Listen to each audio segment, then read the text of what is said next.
Saatnya ngopi bareng, namun sebelumnya jangan lupa like, subscribe, dan tekan tombol notifikasinya.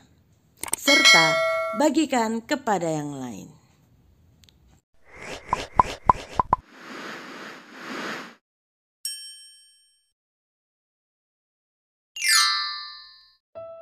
Kisah di balik perjalanan Jawa Timur, Sumatera Utara.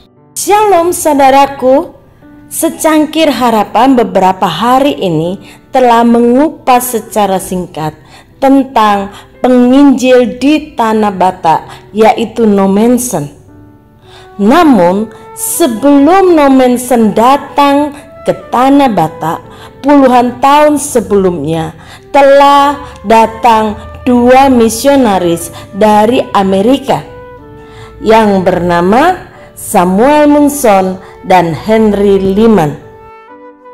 Samuel Munson dan Henry Lyman bertemu ketika mereka masuk sekolah pendeta, dan ternyata mereka berdua dipersiapkan sebagai pemberita Injil ke Tanah Batak yang memang diketahui cukup sulit untuk memasukinya pada masa itu oleh American Board Commission for Foreign Ministry. Dari Boston, Amerika, tanggal 10 Juni 1833, Munson dan Lyman akhirnya tiba di Batavia, yaitu Jakarta saat ini, tanggal 30 September 1833. Di Batavia, Munson dan Lyman belajar bahasa Cina dan Melayu. Diharapkan kedua bahasa ini sebagai bahasa pengantar Munson dan Lyman dalam memberitakan Injil di Tanah Batak. Pada tanggal 7 April 1834, Munson dan Lyman berangkat ke Padang dari Batavia dan tiba pada tanggal 29 April 1834, kurang lebih sekitar 3 minggu lamanya. Di Padang, Munson dan Lyman tinggal sampai tanggal 11 Mei 1834 untuk mengumpulkan informasi tentang masyarakat dan kebiasaan penduduk Tanah Batak, baik dari orang-orang Melayu, Cina, dan Nias. Munson dan Lyman juga mendapatkan informasi tentang suatu kejadian naas yang sebelumnya menimpa Tanah Batak beberapa tahun sebelum kedatangan mereka, yaitu tentang Perang Padri.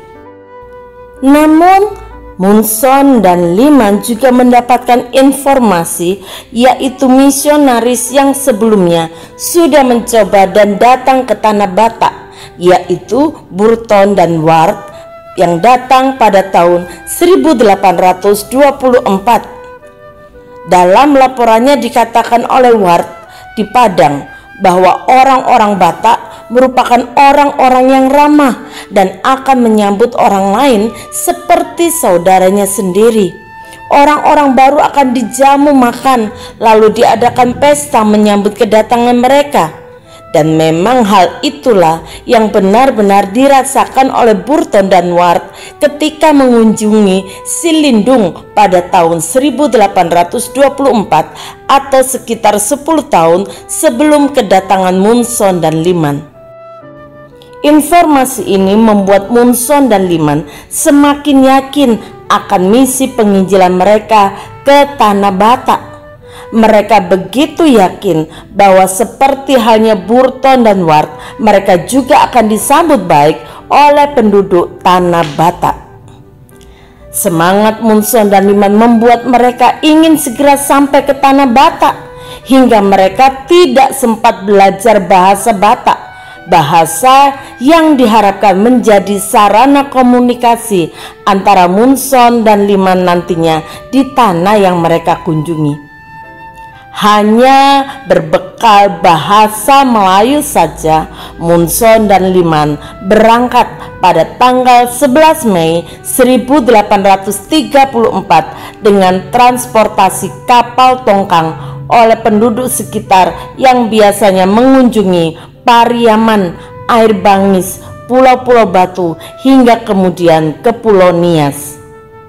Di kapal tongkang, Munson dan Liman serta penumpang lain menghadapi dan mengalami betapa kencang angin laut menerpa kapal tongkang yang mereka naiki, dan mereka dipermainkan ombak yang bergulung-gulung. Maka tibalah Munson dan Liman di Pulau Pamarenta, atau juga disebut Pulau Poncan Kete, pada tanggal 17 Juni 1834. Pulau Poncan Kete dahulu merupakan pusat pemerintahan Inggris dan kemudian Belanda.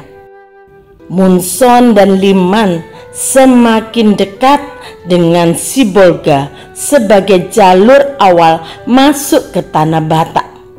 Selama 1 minggu lamanya, Munson dan Liman mempersiapkan diri sebagai awal perjalanan memasuki misi penginjilan mereka di Silindung.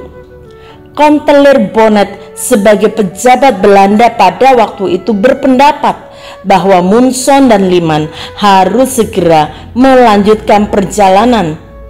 Konteler Bonnet yakin bahwa orang Batak akan sangat menerima kedatangan dan niat baik kedua misionaris tersebut untuk menyampaikan Injil ke Tanah Batak.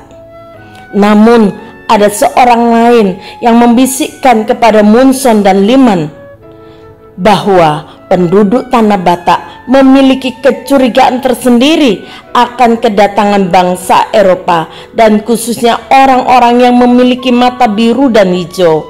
Oleh karena pada saat kunjungan Burton dan Ward ke Tanah Batak, setelah itu ada kejadian naas yang menimpa masyarakat Batak, yaitu Perang Padri. Perang Padri merupakan perang yang sangat membekas bagi masyarakat dan penduduk Tanah Batak pada umumnya. Perang ini begitu menyakiti dan melukai setiap penduduk Tanah Batak kala itu. Rumah-rumah Batak dibakar oleh tentara Padri. Tindakan asusila dan kekejaman dilakukan oleh tentara Padri dan menyebabkan banyak orang Batak kehilangan keluarganya, sehingga meninggalkan rasa sakit tersendiri yang tidak pernah terlupakan bagi orang Batak. Cerita tersebut sempat menimbulkan pertanyaan dalam hati Munson dan Liman. Apakah nanti juga akan dicurigai oleh penduduk Tanah Batak sebagai mata-mata? Namun baik Munson maupun Liman mencoba untuk berpikir positif dan percaya bahwa penduduk Tanah Batak yang telah mengalami kemalangan dan kehancuran, mereka sangat membutuhkan penghiburan dan kedamaian diri, serta berbagai upaya meredam perselisihan dan permusuhan. Maka pada tanggal 22 Juni 1834, Munson dan Liman telah meninggalkan Pulau Poncan dan menuju ke Sibolga, bermalam dan bergabung dengan kelompok petunjuk jalan yang sudah dipersiapkan oleh Konteler Bonnet sebelumnya. Saudara, Munson dan Liman tidak menghiraukan keselamatan mereka. Bagi mereka, pemberitaan Injil harus dilanjutkan agar orang Batak boleh percaya kepada Tuhan Yesus. Lukas mencatat apa yang dikatakan oleh Rasul Paulus di dalam Kisah Para Rasul 20 ayat yang ke-24. Tetapi aku tidak menghiraukan nyawaku sedikit pun, asal saja aku dapat mencapai garis akhir dan menyelesaikan pelayanan yang ditugaskan oleh Tuhan Yesus kepadaku untuk memberi kesaksian tentang Injil kasih karunia Yahweh. Saudara, seringkali rasa takut dan rasa malu menghalangi orang Kristen untuk memberitakan Injil kasih karunia Tuhan. Apa yang harus kita lakukan? Minta kepada Tuhan keberanian, kemampuan untuk berkata-kata supaya kita diberikan keberanian dan menyampaikan kabar baik bagi orang di sekitar kita. Bapa, kami mohon anugerah-Mu. Kami mau juga menjadi pemberita kabar baik bagi orang lain supaya mereka boleh diselamatkan. Kami mohon keberanian, kami mohon urapan Tuhan dalam mulut kami, dalam lidah kami, sehingga kami diberikan keberanian dan dimampukan untuk berkata-kata menyampaikan kasih Tuhan. Kami berdoa, pakai kami, tolong kami untuk menjadi pemberita Injil yang menyukakan hati Tuhan. Di dalam nama Tuhan Yesus, haleluya, amin.